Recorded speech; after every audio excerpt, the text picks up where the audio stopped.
کبھی کبھی انسان کی روح ایسے مقام کی طلب میں جلتی ہے جیسے الفاظ میں بیان کر پانا مشکل ہو۔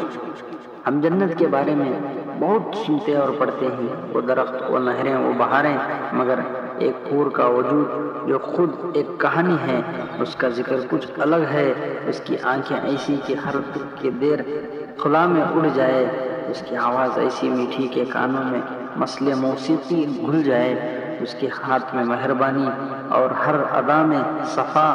وہ حور وہ نہیں جو صرف حسن کے مورت ہے، بلکہ وہ حور اس دل کی تعبیر ہے جو دنیا میں سچائی، خلوص اور تقوی تلاش کرتا ہے۔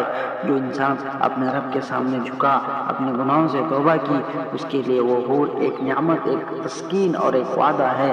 اور جب وہ دونوں نظریں ملیں، بندہ اور وہ حور، تو وہ لمحہ ایک ایسی روشنی میں بدل جاتا ہے کہ زبان خاموش، دل شبنم زدہ اور روح شکر گزار میں ڈوب جاتی ہے۔ یہ منظر ہمیں یاد دلاتا ہے کہ اصل کامیابی وہ ہے جو دل کو چین دے۔ اللہ ہمیں اپنے وعدوں کا حقدار بنا، ہمیں ایسے باغوں میں داخل فرما جہاں ہر دیدار میں تجھ ہری رحمت نظر آئے، ہمیں وہ مقام عطا فرما جہاں ہم اپنے پیاروں کے ساتھ سکون پکڑیں۔ آمین۔